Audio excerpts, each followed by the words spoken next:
Amigas, amigos, ¿cómo están? Buenos días. Deseamos que tengan una semana extraordinaria. ¿Qué cosas seguimos viviendo en este planeta?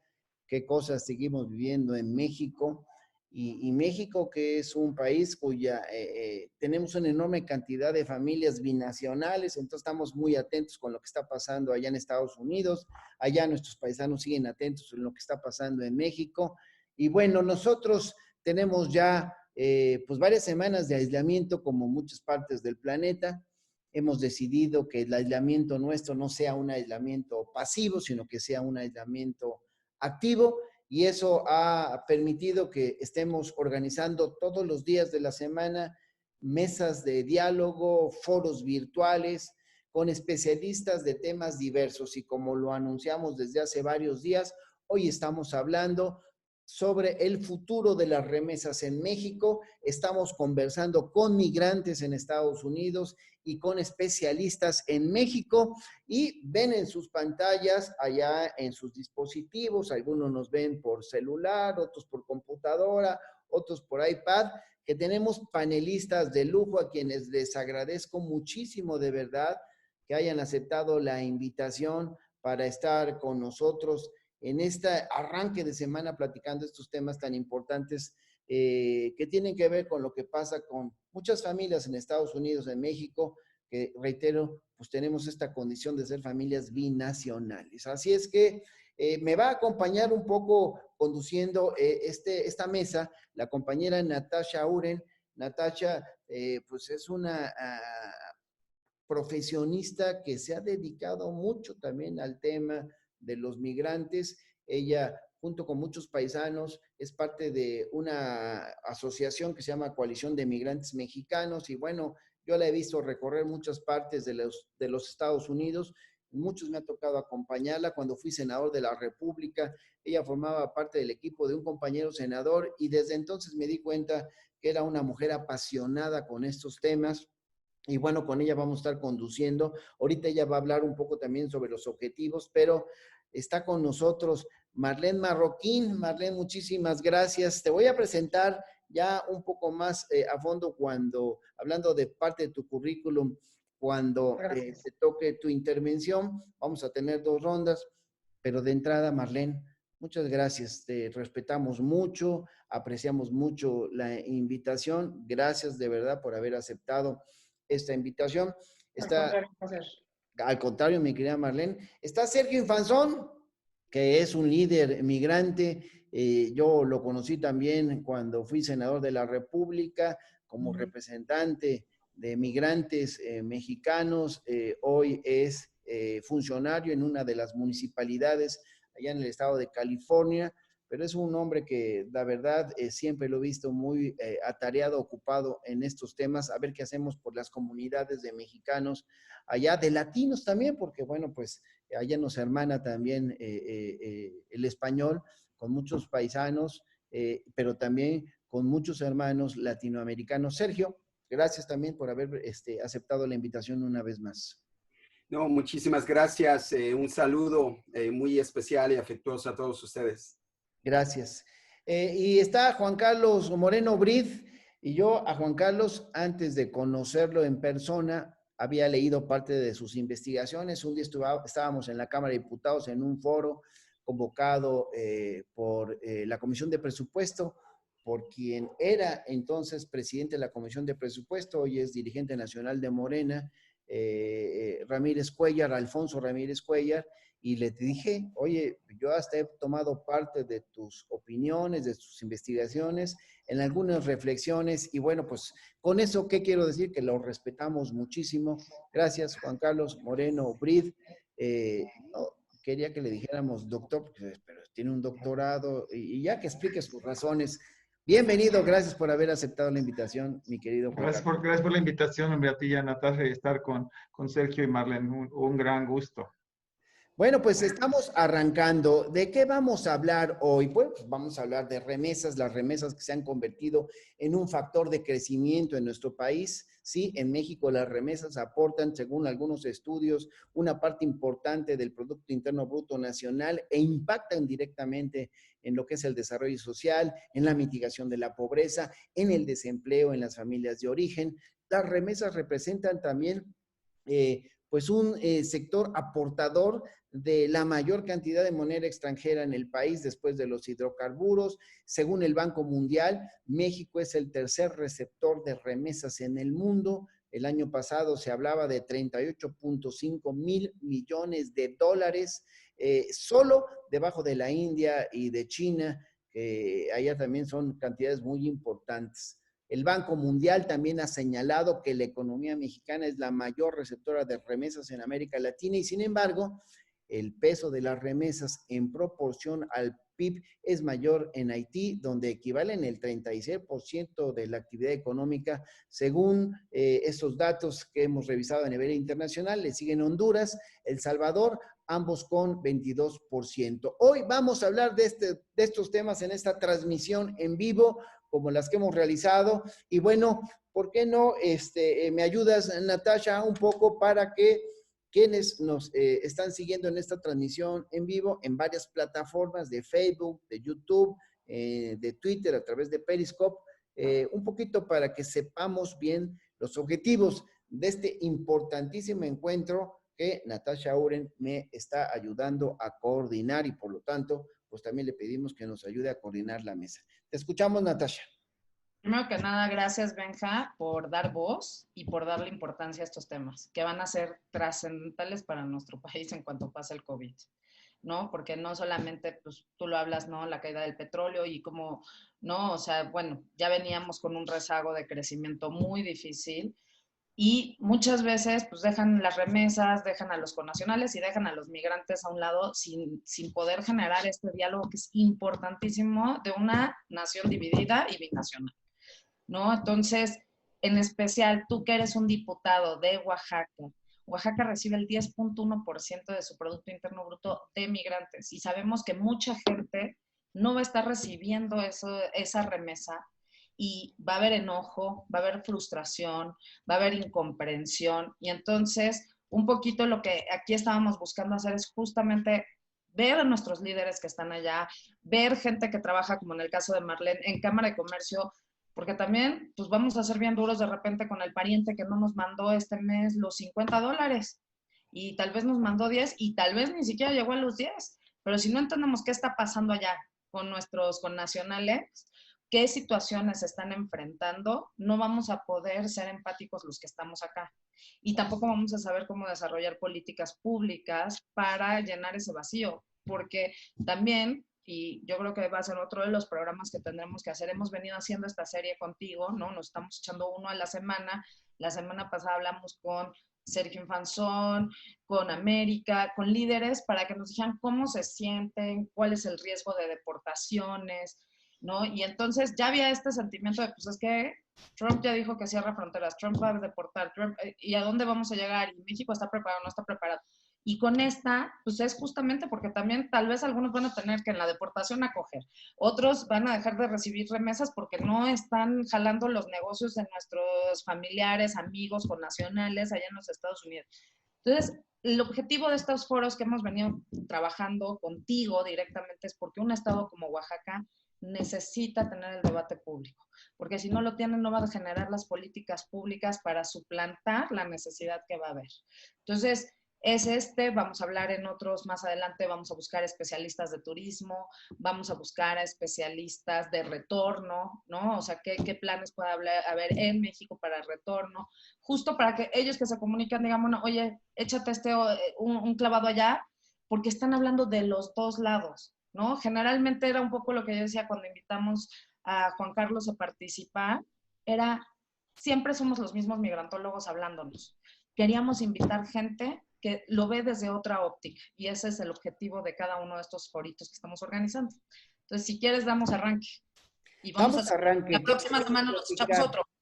Queremos platicar en esta primera ronda un poco sobre Estados Unidos y México. Quisiéramos saber cuál es la condición económica actual de los Estados Unidos, qué se está haciendo en aquel gobierno para hacer frente a esta crisis. Si hablamos también, quisiéramos saber en qué situación se están encontrando las grandes, las pequeñas empresas, cómo están enfrentando esta crisis. En México nos preguntamos cuál es el impacto económico en México con este derrumbe económico que ya vemos en Estados Unidos. Y estaba leyendo una nota hace unos días hablando ya de 15 millones de empleos perdidos. Bueno, pues cuando lo está sintiendo, lo seguirá sintiendo el país. Entonces, pues le queremos pedir un poco a Marlene, que es una especialista, es directora ejecutiva de la Cámara de Comercio de Estados Unidos y de México, es reconocida como una embajadora en el área de negocios entre Estados Unidos y México. Ella es líder comunitaria, muy respetada por la comunidad hispana en Los Ángeles, en México. Ella tiene un trabajó más bien para las Naciones Unidas y administró un área de cadena también de cines en México. Formó parte de un grupo de consejeros del exalcalde de Los Ángeles, Antonio Villarraigosa. Y bueno, pues si alguien puede hablar de estos temas, pues es Marlene. Y Marlene, pues ¿por qué no te escuchamos en esta primera ronda de arranque que estamos hablando, amigas y amigos, el futuro de las remesas en México? Estamos conversando de este tema con migrantes en Estados Unidos y con especialistas aquí en México. Te escuchamos, mi querida Marlene. Muchísimas gracias. Es un placer nuevamente estar con ustedes y agradezco su amable invitación. Para comenzar mi presentación, quisiera hablar sobre un poco la historia de las pestes o de las pandemias o de las plagas que ha vivido la humanidad, porque si vemos esos antecedentes vamos a poder entender un poco por cómo ha fluctuado la economía y cómo ha bajado y subido, ¿no? O sea, las ganancias o las pérdidas en los países. Vamos a empezar, por ejemplo, con una que fue la muy conocida, la peste negra, que esa fue a mediados del siglo XIV, entre 1346 y 1047. Fue una peste negra que se originó en la historia de Europa, se convirtió en una peste terrible donde se murió muchísima población en esa época. Esta peste fue muy temida por la población, por más que cualquier gripa, que el sarampión y que la lepra, ¿no? Entonces fue no había obviamente servicios de salud como los hay hoy, imagínense, en el siglo XIV. Afectaba de igual manera como tenemos ahorita el COVID-19, tanto a pobres como a ricos, no discriminaba. Después de por ejemplo, otra importante pandemia con la que hemos vivido la humanidad fue otra plaga, curiosamente en 1911, la plaga Mukden. Esta plaga se originó en China también, en un pueblito que se llamaba Muchuria. Duró aproximadamente como 3 meses y curiosamente afectó a 11 naciones, incluyendo a México. Y también muy simpático y muy parecido a lo que estamos viviendo ahora, se trató de insolar a la población, se encerró a la población, se utilizaron tapabocas desde esa época, desde 1911, se restringieron los viajes para que se saliera de esa ciudad en particular de China y se prohibieron las reuniones masivas tal como lo estamos haciendo ahora. Obviamente se cremaron las víctimas y se cerraron las fronteras. Después viene la gripe española en 1918, que fue una influencia tipo H1N1, un virus parecido al que tenemos ahora, pero este se originó en Estados Unidos, en Kansas, después o durante la Primera Guerra Mundial, en uno de los centros donde se encontraban los militares, en el Camp Funson, un campamento militar establecido, y después de ahí se dispersó a gran parte del mundo. Y se le llama la fiebre o española, la gripe española, porque España fue el único país en esa época que era neutral en la guerra y fueron los que dieron y propagaron la información, pero no quiere decir que sea española porque se haya originado en España. Después viene la famosísima Gran Depresión en Estados Unidos del 29 al 33, donde muy similar a lo que pasó en la recesión de 2008 que muchos de nosotros vivimos, sobre todo los que vivimos en Estados Unidos, donde 3 millones de estadounidenses eran dueños de acciones, donde vendieron sus propiedades, compraron acciones del mercado y vendían en los bonos de libertad. Estos bonos de libertad se habían emitido después durante la Primera Guerra Mundial, y la gente se hacía millonaria automáticamente. Entonces se desplomó y vino la Gran Depresión que sufrió terriblemente, ¿no? La economía estadounidense. Y después de ahí otras economías del mundo. Luego tuvimos la gran recesión de 2008, que fue la recesión inmobiliaria, donde desde hacía años antes el presidente George Bush había propuesto y había dado la idea de tener el sueño americano de que todos deben tener una casa, comprar una casa.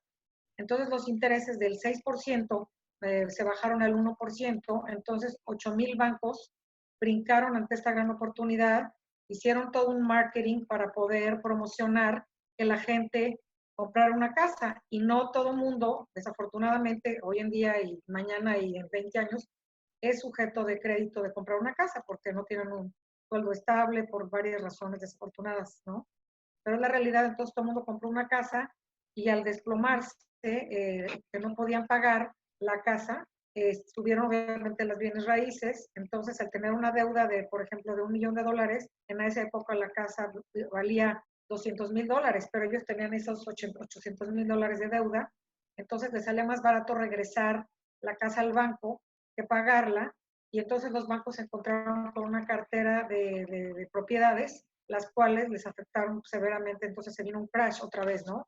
Un crash. Después de esa última recesión que hemos tenido, la de 2008, en 2009 la economía de Estados Unidos empezó a crecer significativamente hasta ahora, hasta febrero de 2020. Quiere decir que llevamos 128 meses de crecimiento casi continuo, con muy pocas bajas en la economía, porque hemos tenido una economía bastante sólida en Estados Unidos, a pesar que Estados Unidos es el país que más dinero pide o que está más endeudado con el mundo, y su principal proveedor o prestador de dinero es China. Bueno, no sé si lo sabían, pero es al que más le debe. Y entonces ahora vienen, por ejemplo, predicciones que tenía, y aquí respondo un poco a la pregunta de las pequeñas y de las empresas, cómo les está afectando.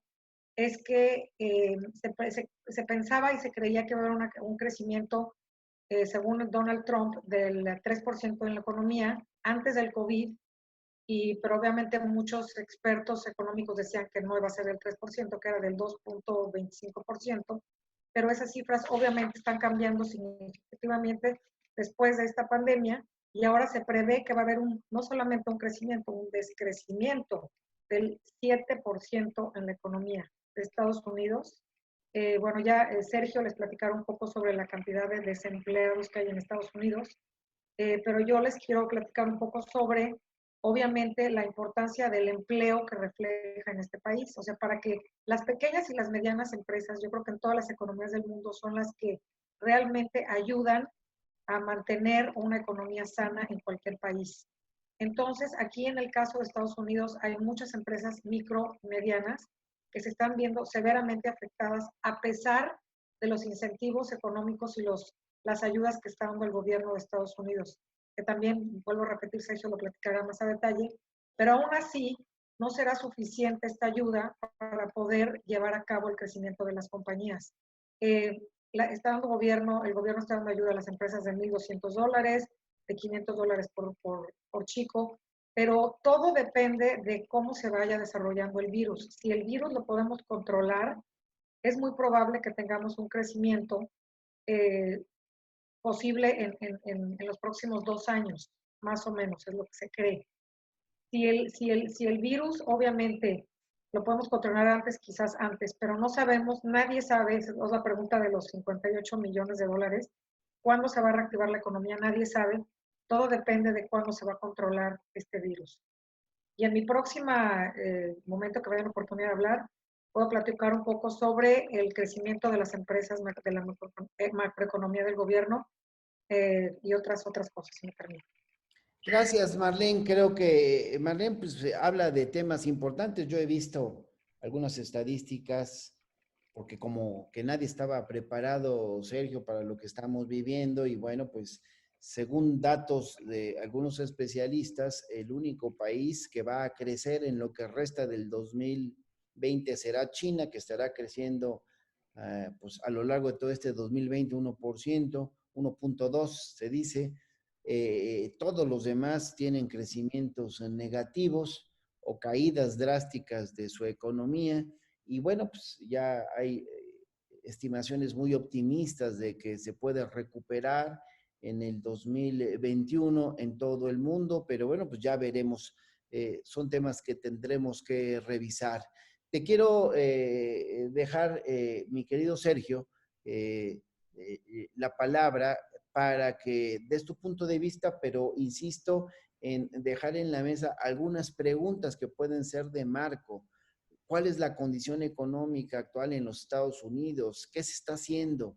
¿Qué hace el gobierno frente a esta crisis? ¿Cuál es la situación de las grandes, de las pequeñas empresas allá en la Unión Americana y cómo lo están enfrentando?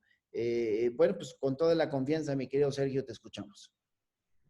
Sí, muchas gracias. Antes de comenzar, la otra vez que tuve la oportunidad de platicar, se me olvidó mencionar que quisiera mandarle un saludo. Tengo familia en Oaxaca. No sé si sabía esto, diputado, en Ixtepec. Los Infanzón de Ixtepec. Annie, Jenny, su familia, les mando un abrazo muy, muy fuerte. La semana pasada todos estuvieron viendo, así que otra vez les mando un saludo. Creo que van a volver a sintonizarse y van a estar viendo esta presentación. Pero en cuanto a la pregunta, en cuanto a lo que está sucediendo en Estados Unidos, no podemos dudar de que con 845,000 personas infectadas y con casi 47,800 personas fallecidas, Estados Unidos está a la vanguardia de todo esto. Lleva el liderazgo. No sabemos si pronto vamos a llegar a 1,000,000, pero sí sabemos que todo esto ha impactado a la economía de una manera muy fuerte. Hace rato usted mencionó que casi 15 millones de personas habían perdido su empleo. Eso fue la semana pasada. Este año, hoy, ayer, reportaron casi 23%, 23 millones de personas que han perdido sus empleos. Hay estados en los cuales, por ejemplo, Nevada, que es un estado donde hay tantos paisanos, donde hay tantos oaxaqueños de Michoacán, de todos esos lugares de la parte sur de México, que casi el porcentaje de personas que han perdido su empleo es el 35%, porque, por ejemplo, en este caso, Las Vegas está desierto, California, Texas, Nueva York, Illinois, donde están Los Ángeles, la ciudad de Nueva York, la ciudad de Dallas, todas esas ciudades que albergan tantos y tantos paisanos, tantos y tantos mexicanos, y que han perdido sus empleos porque los restaurantes han cerrado, porque, ¿verdad?, las maquiladoras han cerrado, porque todos esos negocios que proveen servicios para la gente están cerrando, realmente están atravesando por una situación muy difícil. Las empresas pequeñas y las empresas grandes tienen problemas, no pueden generar los recursos que les ayude para mantenerse a flote. O sea, sí están recibiendo ayuda del gobierno para poder subsidiar los salarios de las personas, pero no están generando dinero, no están cerrando esos tratos que tenían pendientes, contratos a través de todo el mundo, no se están cerrando. Así que hay una desesperación y una angustia muy grande en cuanto a lo que está pasando con la economía. Y las proyecciones no nos están dando una mejor figura de lo que va a suceder. La proyección quizás al final de este trimestre que estamos viviendo ahorita, que terminaría en junio, es que quizás lleguemos a un casi a 50 millones de personas que van a perder sus empleos. 50 millones de personas, casi el 30% de toda la población de Estados Unidos. Así que realmente, solo para poner en perspectiva, muchas de las personas que trabajan en la industria de la comida, de la hotelería, son hispanos, y de ellos, 2 de cada 3 han perdido sus empleos. ¿Qué está haciendo el gobierno? Pues el gobierno anoche apenas el Congreso adoptó un nuevo presupuesto para ayudar a los negocios pequeños, para tratar de invertir en ciertas áreas que son muy críticas, de salud, de servicios sociales, y fueron otros 480 billones de dólares. Eso nos lleva a casi 2.8 trillones de dólares que hasta este momento el gobierno está tratando de insertar en la economía para que pueda florecer.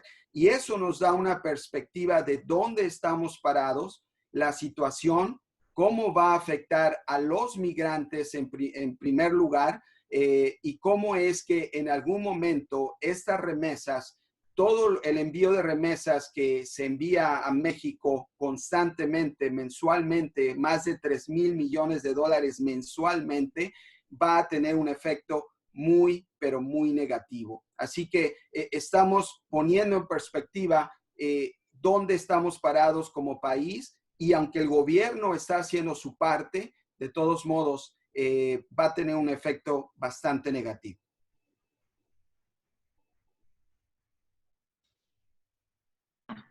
Gracias, Sergio. Justo, bueno, viendo que esto está sucediendo, ¿no? Desde la cancha de tierra a nivel piso, me gustaría presentar al doctor Juan Carlos Moreno, que él ya nos dirá el por qué tampoco no le gusta ser llamado doctor, así que Juan Carlos, me voy a ir directamente sin los formalismos. Yo sabía que habías ayudado mucho a la Comisión de Presupuesto en su momento para sacar los últimos 2 presupuestos que fueron aprobados por la Cámara de Diputados. Tiene un doctorado en la Universidad de Cambridge y, muy importante, es presidente del Consejo del Centro de Investigación Económica y Presupuestaria. Entonces, pues tienes un entendimiento de cuánto dinero hay en el país, de dónde viene ese dinero y cómo se puede redistribuir ese dinero, ¿no? Y cómo ahora estas pérdidas que se van a tener en la población de a pie van a afectar directamente, ¿no? O sea, cómo el que hoy no reciba una familia, quizás esos $50 de remesa van a hacer la gran diferencia. Entonces, me gustaría pasar contigo a tu exposición, que inclusive es un poco más técnica, pero que yo te he escuchado en muchas ocasiones y lo sabes explicar para que nuestros compañeros y nuestros paisanos pues entiendan bien, ¿no? O sea, cómo les va a pegar directamente. Gracias, Juan Carlos. Natasha, muchísimas gracias. Es un lujo estar aquí. Para mí es un lujo estar aquí con ustedes. Aprendo mucho. Gran gusto, Sergio, Marlene, y una vez más Benjamín. Ahora en este Zoom y telecommuting, o como sea que se llame esta historia. Natasha, yo creo que los parientes allá y acá entienden mucho mejor que yo lo que les está pasando, y saben mucho mejor que yo lo que les está pasando. A lo mejor el big picture, como dirían allá o acá, quizá los detalles no se entiende bien, pero que saben que están viviendo una situación muy complicada ya, que ya nos la platicaron nuestros 2 anteriores ponentes, y ahora lo que está ocurriendo acá. Me gustaría nada más sumar un poco, antes de entrar exactamente a las remesas, que tú tienes toda la razón, Natasha, ya sabes que los economistas dicen que proyectar es bien difícil, y sobre todo para el futuro, pero están pronosticando para toda América Latina una caída como de 20%, y para México también. La vez pasada, cuando tuvimos una crisis de este vuelo, y ahorita ni siquiera es de este vuelo, de la 10ª parte de este vuelo, tardaron cerca de 10 años las remesas en recuperarse en dólares. Pero bueno, ¿qué es lo que hace tan pesada la historia actual? La historia actual para México, como bien ya lo dijo Sergio, los nuevos claims de desempleo son 22 millones, ¿no? Las últimas 3, 4 semanas. La tasa de desempleo abierta está brutal. En fin, pero para México, ¿qué es lo que quiere decir? Y ahí es donde enmarcamos el tema de las remesas también. Para México, esta crisis desatada por la pandemia, y ahí voy a lo del doctor, el único doctor, cuando la gente dice que va a hablar un doctor y se pone así, wow, con las pestañas así paradas y todo, es el doctor López-Gatell y es muy brillante, muy articulado y muy guapo. Entonces, cuando dices el doctor y salgo yo, pues ni soy tan brillante ni soy tan articulado, y ya no digas lo de guapo, eso ya esto es nada que ver. Entonces, los paisanos allá y acá les pido, por favor, hasta memes hay de López-Gatell, aunque no sepa economía.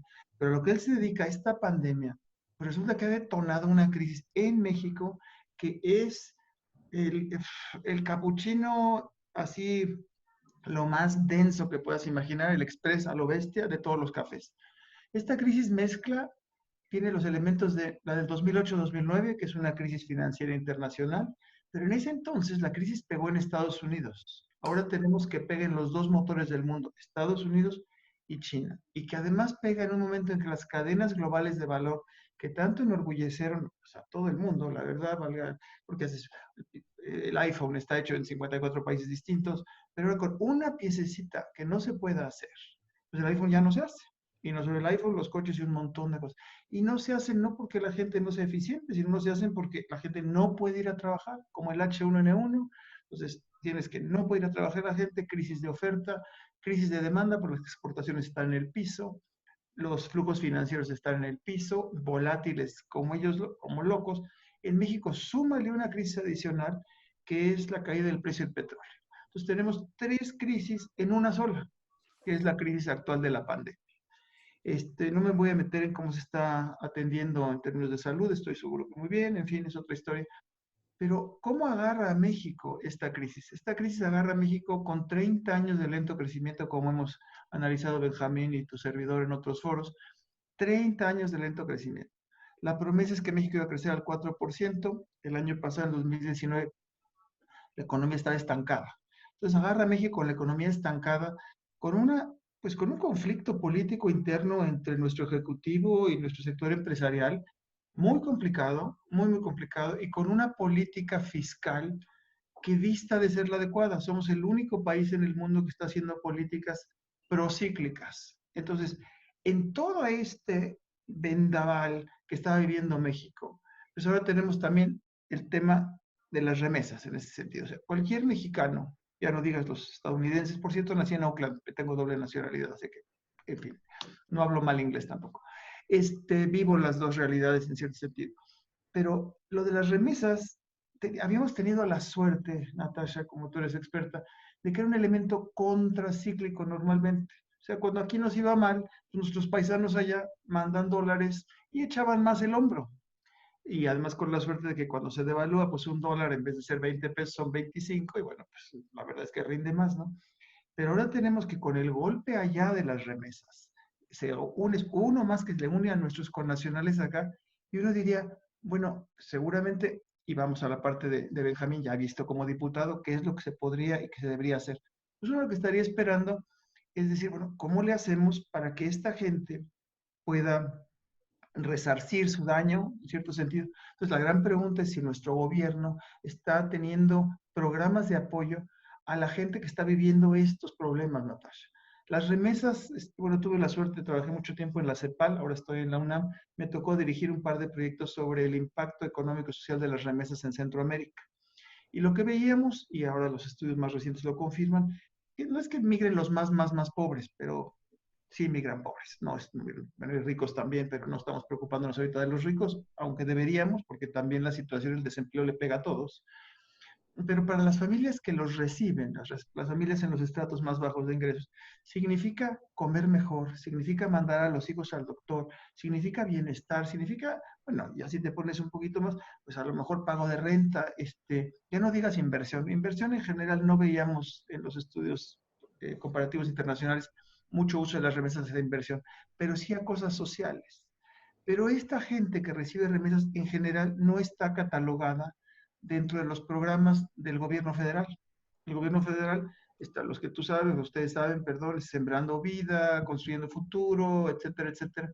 No está ahorita un programa pensando en qué vamos a hacer con estas personas que estaban recibiendo remesas y ahora no van a recibir, no solo, por un lado, como decía muy bien Sergio, dónde están trabajando nuestros connacionales allá, en esos sectores que son altamente impactados, pero también los mecanismos de envío de remesas, y ahorita le paro ya, también están muy afectados. gente que mandaba por los couriers. Los couriers están cerrados porque no son considerados esenciales. Entonces, ¿a quién le vas a dar? Bueno, pues, si no había el courier, le dabas a tu primo que se ve en un avión. No hay aviones. Entonces tenemos un problemón de que aún la gente que podría mandar remesas, y estoy hablando, si quieres los calificados, los no calificados, ni siquiera las puede mandar. Entonces viene un broncón bárbaro que necesitamos que diputados como Benjamín, que no hay muchos, vean qué es lo que van a hacer, sobre todo en Oaxaca también. Aquí le paro y seguramente mis colegas complementarán la información. Muchísimas gracias, Juan Carlos. Y justo entonces me gustaría a mí pasar con usted, diputado Benjamín. Me gustaría justamente ver cómo lo están viendo. La verdad es que, insisto y aplaudo este esfuerzo, nadie habla de la economía y las remesas. Y va a ser un golpe muy fuerte para nuestro país. Entonces me gustaría conocer tu opinión, Benja. Sí, gracias. Mira, yo creo que lo que han venido platicando aquí nuestros amigos panelistas es muy importante. Yo solamente diría, haciendo un ejercicio de memoria, que en 1990 el flujo de remesas aumentó gracias a las transacciones que se realizaban entre las instituciones bancarias y las casas de cambio, y esto más se mantuvo así, si mal no recuerdo, hasta 1993, cuando se les otorgó participación a empresas comerciales con el objetivo de poder transferir recursos y compras de remesa. Pero recuerdo que en 1994 el Banco de México incorporó las remesas vía transferencia electrónica al sistema financiero nacional, y luego en el 2007 se registró un pico en las remesas a México al alcanzar el número de 26,076 millones de dólares. Ya en el 2009 se registró un notable decremento en las remesas mexicanas debido a la crisis económica mundial, y en el 2012 los migrantes mexicanos en el extranjero enviaron a sus familias nada más y nada menos que 23,000 millones de dólares, es decir, alrededor de 320,000 millones de pesos. Y según estos datos del Banco de México, durante el 2013 los mexicanos residentes en el extranjero realizaron casi 74 millones de envíos de dinero a sus familiares. Y entonces, si esto lo reflexionamos con datos del 2019, que según el Banco de México, habla de que las remesas que se enviaron por mexicanos, principalmente desde Estados Unidos, alcanzaron una cifra récord de más de 36,000 millones de dólares. Entonces estamos viendo cómo de repente se dio un incremento superior al 7% comparado con el 2018, y entonces nos estamos dando cuenta que estas transferencias, ¿en qué situación están? Tú lo dijiste hace un rato y lo dijiste pues muy bien. ¿Ante qué estamos? ¿Ante que ahora ya no van a llegar esta próxima quincena? Porque la inactividad es igual allá que acá. Y entonces esto se multiplica. Y yo lo decía ayer en una mesa de debate, México somos todos. Por aquello de que de repente dicen los empresarios y a nosotros que no, México somos todos. Eso es cierto. Pero hay que empezar con los más pobres, con esa gente que a lo mejor no va a tener ni para comer. O sea, todos sabemos que hay muchas personas, no estamos hablando de esta crisis, que se pasan a veces días sin comer. Pues esto lo va a agravar. Cuando hablamos que van a bajar 20% más las remesas o quién sabe cuánto, pues esto es gravísimo y a mí pues sí me preocupa, y creo que por eso un tema fundamental a hablar el día de hoy era este. Ojalá tengamos tiempo de plantearnos algunas rutas de solución, pero el problema está ahí, y yo por eso le agradezco mucho a nuestros panelistas, amigas y amigos que nos están siguiendo en esta transmisión. Estamos en una mesa de diálogo hablando sobre el futuro de las remesas en México. Estamos conversando con migrantes en Estados Unidos y especialistas en México. Y en esta segunda ronda, ya no sé si nos va a dar tiempo de llegar hasta la tercera, porque ha sido muy interesante, pero yo lanzaría estas preguntas a nuestros panelistas. cómo está afectando directamente la crisis económica a los migrantes y a nuestras familias y cómo se podrían preparar hacia lo que viene en un futuro cercano. No sé, Sergio, si tú puedas contestar esto. Y directamente a Marlene, ¿cómo y cuándo se podrá recuperar Estados Unidos? ¿Cuáles son los pasos? ¿Cuáles son las estrategias que se necesitan tomar en un país tan poderoso como la Unión Americana para salir a flote de esta situación económica? Le dejo la pregunta, si no tienes inconveniente, Sergio, primero Sí, para claro. Marlene. Claro, brevemente menciono en las áreas específicas en las que los migrantes aquí en Estados Unidos están siendo afectados. Nuestras rentas por acá, especialmente en las ciudades donde hay mayor impacto, Nueva York, ya lo mencioné, Illinois, en Texas, en California, Los Ángeles, las rentas son muy altas. Casi ocupa el 30% del salario de los migrantes.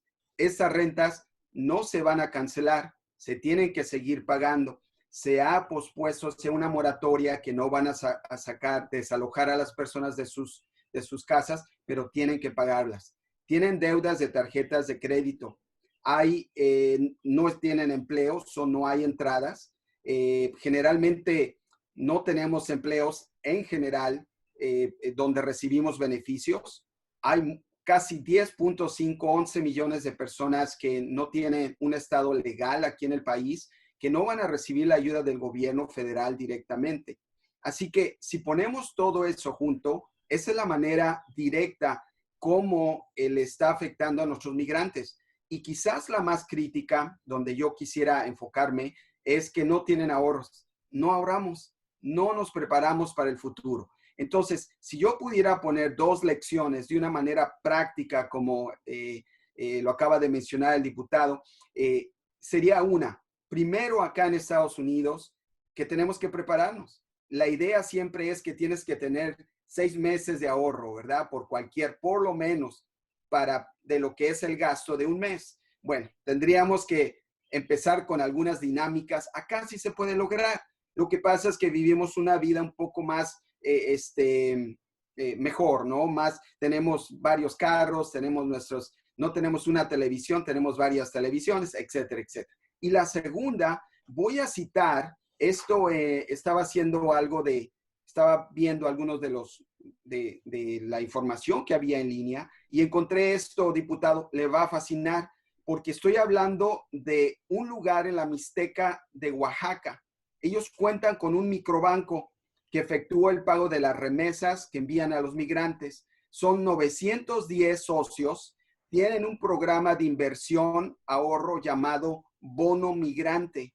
Y estas personas, 910, quiero pensar que son 910 personas que mandan remesas constantemente a no voy a mencionar el lugar, ¿verdad? Pero es en la Mixteca de Oaxaca, en el que ellos han podido generar una base sólida monetaria de aproximadamente 29 millones de pesos y que están reinvirtiendo en la economía local. Yo creo que esto, así como hablamos y ¿verdad? Vemos los estudios de la UNAM, vemos los estudios de muchas instituciones que podemos creer, los estados más afectados son Michoacán, Oaxaca, Guerrero, Zacatecas, más del 10% que reciben de estas remesas. Yo creo que el gobierno local, el gobierno del estado, podría empezar con esos programas. Y si bien esto es muy único, este COVID-19 es muy único, creo que podríamos prepararnos para lo que viene el futuro y a la misma vez mejorar y ayudar a la economía local. Porque si 910 personas han podido lograr esto en este pueblo, en esta región, pues imagínense lo que serían miles de personas inyectando esta economía, reinvirtiéndola. Así que esas son las dos lecciones que yo pienso podríamos tomar para movernos hacia adelante, para poder salir de esto. Vamos a salir. Yo quiero decirle a los paisanos, vamos a salir de esto, así como Marlene lo mencionó. Históricamente, esto ha sucedido anteriormente. Quizás no en las proporciones a Estados Unidos que ahora le está sucediendo, pero vamos a salir adelante y tenemos que trabajar todos juntos para hacerlo. Gracias, Sergio. Creo que muy puntuales tus reflexiones. Déjame volver a repetirle a Marlene una pregunta y, por supuesto, con la libertad, Marlene, si dejaste alguna cosa en el tintero en tu pasada intervención. ¿Cuál es la pregunta? ¿Cómo y cuándo se podrá recuperar Estados Unidos de esto que está sucediendo? ¿Cuáles son los pasos? ¿Cuáles son las estrategias que se necesitan tomar para salir a flote de esta situación económica? En opinión de pues una persona que ha estado metida en este teje y maneje y que conoce muy bien la economía norteamericana. Te escuchamos, Marlene. Muchas gracias, Benjamín. Mira, realmente esa es la pregunta de los 57 billones de dólares. O sea, realmente nadie sabe cuándo vamos a salir de esta situación. La gente quisiera primero saber cuándo vamos a salir de nuestras casas, ¿no? Y no, todavía no lo sabemos. De hecho, el primer estado, Georgia, creo que este fin de semana van a empezar a salir, pero hay mucha controversia con el gobierno porque los salones de belleza y algunos negocios van a empezar a operar, pero la mayoría de la gente está en contra de eso, creen que es muy mala idea. Pero bueno, hay varias cuestiones para salir de la economía. Primero, uno es contener el virus. Una vez que esté contenido este virus, entonces ya la gente va a tener más confianza en salir, en gastar, en recuperarse, en invertir, en recuperar su trabajo, abrir sus restaurantes, todo eso. Pero se necesita obviamente la ayuda del gobierno federal, los incentivos económicos, los préstamos, se requiere obviamente todos estos tipos de ayudas que está ofreciendo el gobierno, por ejemplo, en diferir tus pagos de tus hipotecas, tarjetas de crédito, están ayudando, pero son paliativos realmente que solamente ayudan 2 o 3 meses, ¿no? Los impactos pueden ser mucho más largos que 3 meses, pueden llegar a ser 1 año o hasta 2 años, según los estudios de expertos economistas, que yo no soy economista. Pero también se reflejan que hay 3 tipos, por ejemplo, de recuperación económica. Una que podrá ser la forma en V, que es, por ejemplo, cuando salimos que sería el mejor escenario, donde estamos ahorita hasta abajo, pero apunta y va creciendo la economía. Ese sería el mejor, pero se cree que se va a hacer el más complicado. No se cree que vamos a llegar a ese. Existe otro escenario que es, por ejemplo, el crecimiento de la economía en una L, donde estamos parejos y de ahí no salimos. Que ese es el peor escenario donde podría estar la economía de Estados Unidos. ¿Por qué? Porque el virus no cede, porque hay muchos contagios, porque se recontagia la gente, etcétera, cuestiones. Y otro punto importante que sería, por ejemplo, la forma de U, que ese es lo que se cree que es donde va a entrar Estados Unidos en el crecimiento. ¿Y qué significa esta forma de U? Es como le dicen, como un tipo, una bañera, donde tú te encuentras aquí, o sea, ni te subes ni te bajas, te resbalas y te cuesta mucho salir. Sí vas a salir de la bañera, porque está resbalosa, así le ponen un ejemplo, ¿no?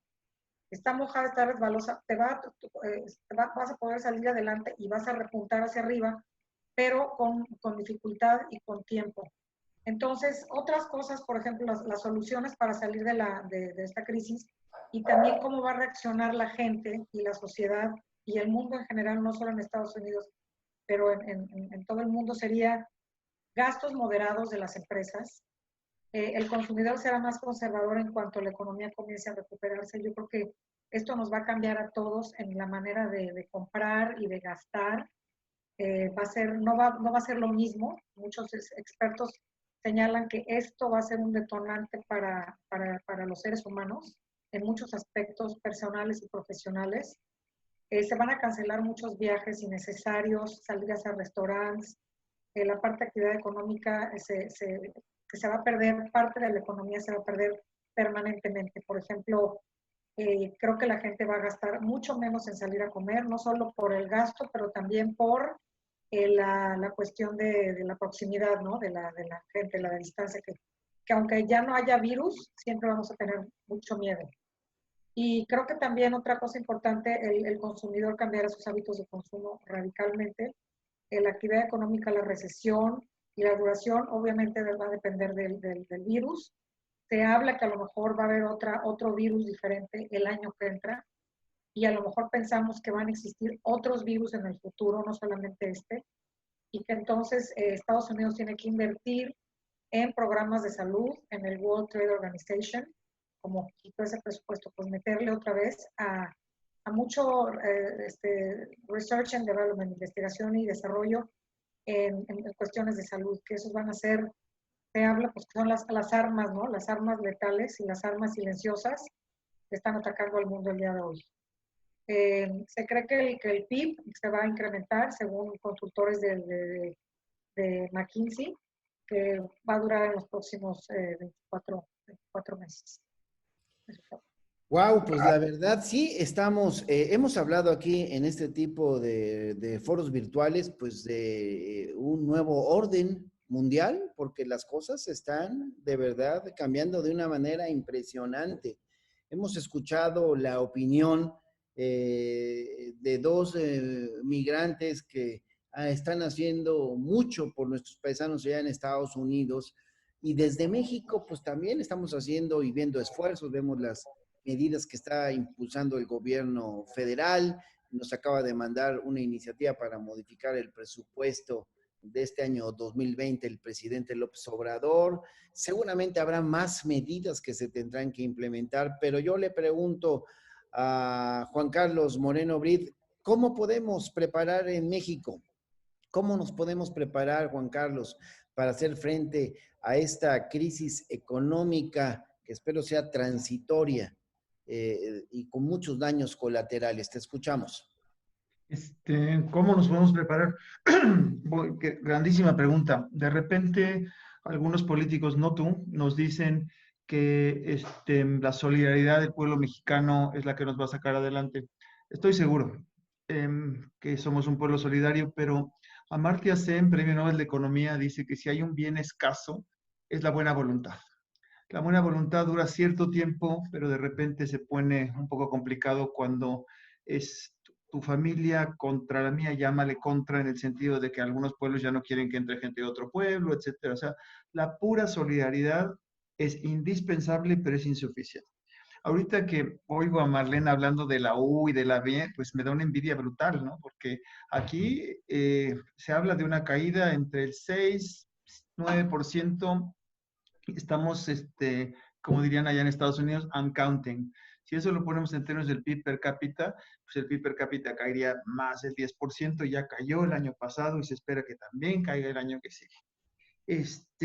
Vayámonos a empleo, mi querido Benjamín. O sea, estoy tratando de responder lo que tú me estás preguntando de cómo le hacemos para enfrentarnos, pero como con los médicos, primero hay que ver qué enfermedad estamos viviendo.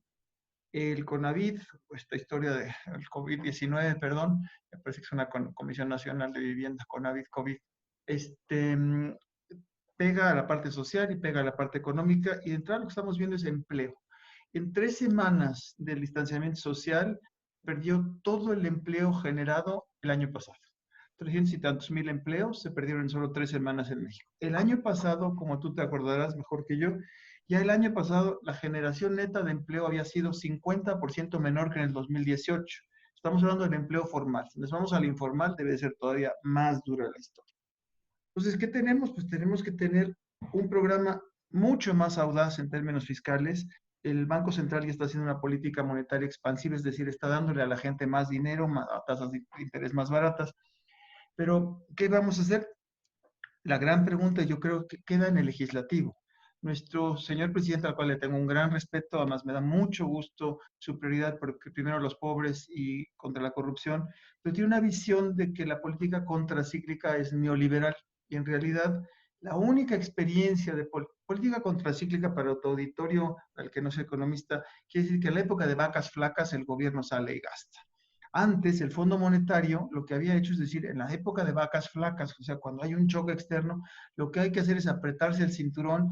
Y había una máxima en el Fondo Monetario Internacional que era recorte el déficit, recorte el déficit, recorte el déficit. Eso hizo México 30 años, cuando tuvimos los choques desde el petróleo. La única vez ha habido una sola experiencia de gastar más en épocas de vacas flacas, que fue en la crisis de hace 10 años. Eso no surge hacerlo. Ahorita la iniciativa que mandó el presidente habla más de reasignación de un presupuesto y no de ampliar el presupuesto. El mundo entero está ampliándose. Me gustaría ahora retomar el tema, mi queridísimo Benjamín y demás, compartiendo esta pantalla con ustedes. No sé si se alcance a ver. Sí. Sí, bueno, para tu auditorio, bueno, estas son los estimados de BBVA. BBVA, independientemente que sea un banco, ¿no? Lleva mucho tiempo su departamento de investigación, más de 10 años, 15, no sé ni cuánto, sinceramente, estudiando el tema de remesas. A lo mejor si lo ponemos un poco cínico, bueno, pues les interesa mucho porque es un gran negocio. La verdad, estamos hablando del 3% del PIB mexicano, más que la inversión extranjera directa. Ahí compite, tú lo sabes mejor que yo, Benjamín. Ahí nos muestra una cosa muy preocupante, ¿no? Es 20% de caída. Y lo que piensan ellos es que, bueno, esto va a tardar quizá 10 años, quizá 5 años en recuperarse. Compensado ligeramente por el tipo de cambio, pero habla de una situación muy complicada hasta eso, a la gente que recibe remesas, si además está perdiendo el empleo, si además no tiene posibilidades, no solo hay gente que no pierde el empleo, pero pierde el ingreso. Te dicen, ¿sabes qué? Pues quédate a trabajar, pero con la pena no te puedo pagar lo suficiente, ¿no? Entonces, tenemos esa situación muy complicada y ahora me gustaría nada más ponerte pues, un poco la pelota, mi querido Benjamín, pues 3% del PIB. Digo, suena feo, si cae 20%, pues cae 0.6 del PIB, pero como dicen, pues no todos somos iguales, ¿no? Miren aquí lo que había pasado con las remesas antes, me refiero a este lado. ¿Qué dinámicas estaban las remesas? Después de estos años 2012, 2013 que cayeron, esto estamos hablando en dólares. Entonces es un montón. Y de subir 12.2, 11.2, 7.0. Por cierto, con menos migrantes ilegales en términos de millones, ¿no? Entonces, pero bueno, la gente que estaba recibiendo cada vez estaba recibiendo más remesas. Ahora la cifra que bien mencionó Sergio o Marlene, no me acuerdo cuál de los dos, estas son las solicitudes de desempleo que ni siquiera pinta en la gráfica, pero a lo que voy es esta gráfica, queridísimo Benjamín, déjame ver si lo puedo hacer un poquito más chiquita. Ahí está. Espero que se vea, ¿sí? La gráfica nos pone la pelota en Oaxaca, mi querido Benjamín, porque yo decía, bueno, pues es 3% del PIB, no está tan mal, pero fíjense nada más para algunos estados, en particular para Oaxaca, las remesas representan 10% del PIB. Entonces, lo que creo que necesitamos es una política que reconozca que más allá de nuestros pobres estructurales, que son a los que el presidente, estructurales, bueno, de larga data, o sea, la mitad de la población, el 80% es vulnerable, etcétera, vamos a tener unos nuevos pobres, vamos a tener profundización de la pobreza y extensión de la pobreza, porque había gente que no estaba catalogada como pobre porque recibía las remesas. Cuando tienes un 10% del PIB, en términos de Oaxaca o de Guerrero, de Michoacán, todo nuestro sur, pues y Zacatecas, por cierto, también, nuestro sur depende fuertemente de las remesas, y en particular para algunas familias. Entonces yo creo que vamos a necesitar programas de gasto, más allá de dar créditos. Nuestro presidente, de repente, hay una parte que yo no entiendo muy bien, no quiere deuda pública porque le suena mal la deuda pública, pero está ofreciendo de apoyo financiamiento. Financiamiento es una palabra idéntica a deuda, idéntica a crédito. Entonces yo creo que es momento de no solo pedir financiamiento o otorgar financiamiento, sino vamos a tener que tener programas de asistencia directa. Vamos a hablar de hambre. Naciones Unidas, Benjamín, está hablando de 260 millones de personas que van a sufrir hambre. Starving, muriéndose de hambre, ¿no? Si starving quiere decir muriéndose de hambre, eso vamos a tener en el mundo, seguramente en nuestro país. Hace poco nos indignamos mucho porque vimos unas fotos del narco organizado repartiendo despensas. Indigna mucho que cómo es posible que las pueda repartir. Pero por otro lado dices, ¿dónde estamos que en algunos lugares hay necesidad o hay, como le quieras llamar, que se pueda dar eso? Nosotros necesitamos que nuestro Estado, a nivel de los ediles, a nivel de como le queremos, alcaldías, etcétera, esté consciente de que esta es una situación inédita. No la hemos visto desde, híjole, bueno, pues ninguno de los que hemos nacido aquí sabe de esta historia. Tendrías que irte a recesión a la de los años 30. Esto es inédito y exige medidas inéditas. Entonces ahí, política fiscal, ayudas, programas nuevos, no basta nada más con extender los programas que tiene el señor presidente, que estaban diseñados no para la pandemia. Me da mucho gusto que a los adultos mayores les den una cierta cantidad de dinero, pero el adulto mayor, el riesgo que tiene es morirse. no tiene el riesgo de que esté desempleado, porque normalmente los de 65 años ya no tienen empleo. Entonces, que le dupliques o que le adelantes la pensión al adulto mayor, no te resuelve gran cosa. No es la gente vulnerable que está perdiendo el empleo, gente que no estaba en el monitor. Necesitamos programas especiales sociales, se necesita dinero adicional. En términos binacionales, pues lo que sería muy bueno es que, por ejemplo, ahora que tenemos de los dos lados del país, de la frontera, esta idea de las actividades esenciales, las que tienes que abrir primero, las que no puedes cerrar. Bueno, pues los couriers, pues la verdad tendrían que ser de las actividades de los negocios que abran pronto, porque pues se necesitan tanto, bueno, necesitan para nosotros y para la gente ya que debe estar desesperada en quererle mandar dinero a su familia. Luego a veces la gente de acá, pues nosotros estamos trabajando en el Zoom muy a gusto, gracias a Natasha que organizó todo esto, y siente uno que, bueno, total, eh, pues que la gente trabaje desde casa, ¿no? Pues eso no es tan fácil trabajar desde casa. Y algún migrante allá piensa que su familia dice, oye, ¿por qué no me mandas a través del celular? Por el celular el dinero, que es tan fácil. Bueno, el paso del no celular al celular implica una acreditación legal o de vulnerabilidad enorme. Entonces, ¿cómo le haces si estabas mandando dinero a través de tu familia, a través del courier, a que de repente el paquete es fácil, que te lo den, que no te lo den? Entonces, tu pariente acá tiene que entender que la situación que se está viviendo ya es muy difícil. El ICE, bueno, lo que saben allá mis colegas y queridos pues, connacionales, pues la política migratoria de Estados Unidos está muy pesada, unas cosas extrañísimas que ahora los trabajadores que no tienen documentos son indocumentados y a la vez esenciales. En términos gringos serían no indocumentados, sino ilegales y esenciales. Es una situación muy complicada que deberíamos de atender por allá, ver cómo los bancos aquí y allá ofrecen nuevas facilidades para el envío de remesas, pero en realidad necesitamos que vaya más allá de la solidaridad y que el gobierno, la Cámara en particular, querido Benjamín, ya estarán en sesiones, que empujen la noción para que el Ejecutivo vea o entienda que una política diseñada con un presupuesto aprobado antes de la pandemia, antes de la recesión internacional, por muy buena que haya sido, no la voy a cuestionar ahorita, ni mucho menos. Vamos a decir que era lo mejor que se podía haber pensado cuando se diseñó. Ya ahí bueno, Mario Delgado mandó una iniciativa de una política contracíclica, la mandó en marzo hace poco y sigue sin pasar. Esa política diseñada para tiempos normales no es la adecuada, tiene que ser flexibilizada para tiempos extraordinarios. Como, bueno, ustedes conocen, en fin, los buenos capitanes de navío no se miden o no los conoces cuando el cielo está soleado, cuando pocas nubes y viento a favor. Los buenos capitanes de navío se miden en las tormentas. Entonces, pensar en que la ruta que habías trazado, esa es la que tienes que seguir, independientemente de cómo esté el clima, es muy arriesgado, muy difícil para nuestra población. Yo estoy seguro que el presidente lo entenderá y hará una política mucho más activa con políticas sociales adicionales a las que ya estaba diseñada. Creo que esa es la manera en lo que tenemos que hacer. El sector financiero tendrá que trabajar al respecto, tenemos que trabajar conjuntamente nuestras autoridades de aquel lado del país, perdón, de aquel lado del río Bravo, con respecto a las acá, para organizar la reapertura de manera coordinada y ver cómo apoyamos a nuestros migrantes. A veces hay la idea de que, ay, hombre, los migrantes están bien, están en Estados Unidos. Ahorita en Estados Unidos, qué difícil. No solo los indocumentados, los documentados. Hay gente que estaba trabajando muy bien, era clase media gringa, como dijo Sergio, por no sé cuánto número de televisiones y Netflix y demás, y de repente que Netflix y ni que nada, ¿no? Entonces son épocas nuevas, tiempos inéditos que exigen medidas inéditas y solidaridad a pasto. Pero la solidaridad solita no da. Es, como dicen los economistas, condición necesaria, más no suficiente. Ahí le paro, pero la pelota está contigo y ese 10% de remesas en el PIB en Oaxaca, Benjamín, pues no quisiera estar en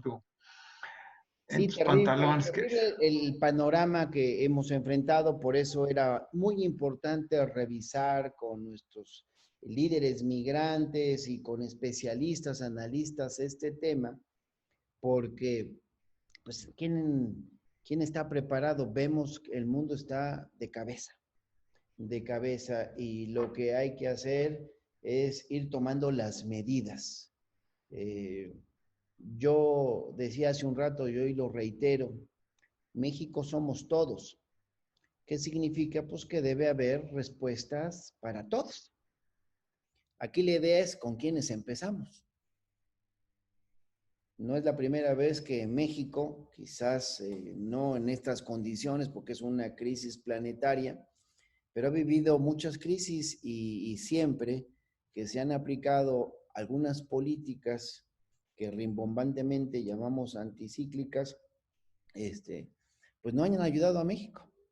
O sea, hace rato lo decíamos, una enorme cantidad de familias periódica y permanentemente se quedan sin comer por 1 o 2 días, por más que van y buscan comida, no la encuentran.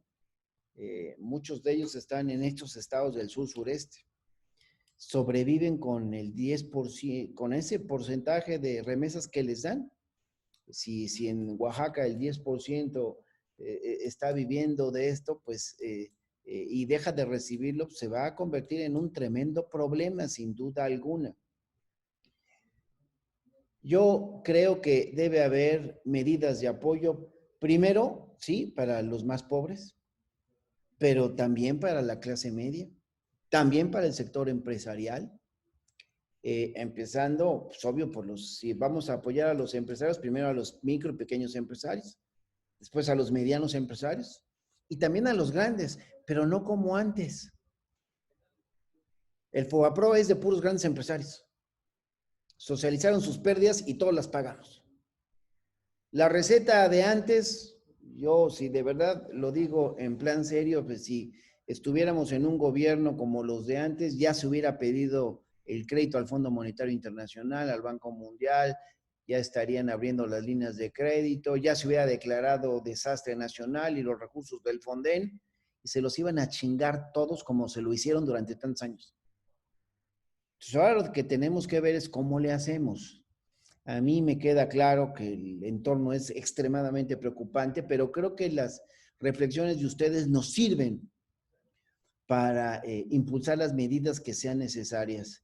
Yo suscribo muchos de sus comentarios porque estoy de acuerdo que hay que revisar y hacer cosas adicionales, porque esta crisis que yo la quiero definir como una crisis transitoria, quién sabe hasta cuánto va a durar. Ya habló Juan Carlos y Marlene de las recuperaciones tipo V, tipo U, tipo L. Es parte de lo que vamos a vivir. Y por eso quizás decía yo hace un rato, esta es la temporada 1, episodio 1, tipo Netflix, de este análisis sobre el futuro de las remesas en México. Tenemos que volvernos a ver, a reencontrar para discutir este tema, para que nos digan paisanos como Sergio Infanzón, como Marlene, cómo la están viviendo allá, para que nos digan investigadores, académicos como Juan Carlos, qué es lo que tiene que hacerse, para que nos digan amigas también muy metidas en el tema como Natasha Uren, qué es lo que hay que aportar. Pero bueno, pues ya llevamos poquito más de 1 hora de transmisión en vivo, entonces pues yo sugiero que nos convoquemos para el episodio 2 de la temporada 1 de este análisis para poder aportar soluciones. Yo les agradezco de corazón, valoro mucho sus reflexiones y yo sé que los que nos están escuchando, los que nos están viendo en las redes sociales también. Así es que, gracias de verdad, de todo corazón. Gracias, Natasha, por habernos dado la oportunidad de organizar este importante foro de discusión sobre un tema eje para el país y para las familias de nuestro querido país, para muchas que, como lo mostró Juan Carlos Moreno Brid en esta lámina que nos presentó, pues le va a pegar a más entidades de la República y por eso tenemos que encontrar soluciones muy, muy rápido. Pues yo les quiero agradecer porque ya, pues ya llevamos más de la hora de transmisión. Sé que nos vamos a volver a ver. Así es que, Marlene, muchísimas gracias de todo corazón por haber aceptado la invitación. Ojalá Un placer estar con ustedes. Comprometiendo a estar en una próxima Con foro. muchísimo gusto. Muchísimas gracias. Gracias, Sergio, por tu apoyo y bueno, pues saludos también a los paisanos allá de Ixtepec, donde también le están sufriendo y padeciendo. Gracias, Juan Carlos Moreno, por tu capacidad de síntesis, de análisis y la preocupación que demuestras porque hay que encontrar soluciones para todos. Gracias, Natasha, querida, por haberme ayudado a organizar este evento y para lo que viene, ¿no? Seguimos con otros. Gracias a ti, Benjamín. Gracias, Natasha, Sergio, Marlene. Muchas gracias. Al contrario, muchísimas gracias a todos. A ustedes que nos siguieron allá en esta transmisión en redes sociales, muchísimas gracias. Les mando un abrazo. No salgan de casa. No salgan. No se vayan a salir ahorita. Sí, quédense en casa. Es la mejor forma de combatir el acelerado crecimiento de la transmisión de este virus. Lo dice el doctor. Voy a cortar la transmisión, pero no en vivo, pero no con nosotros. Quédense un ratito nada más, pero saludos. Chao. Gracias, Benjamín. Lo mejor. Nos vemos pronto. Quiero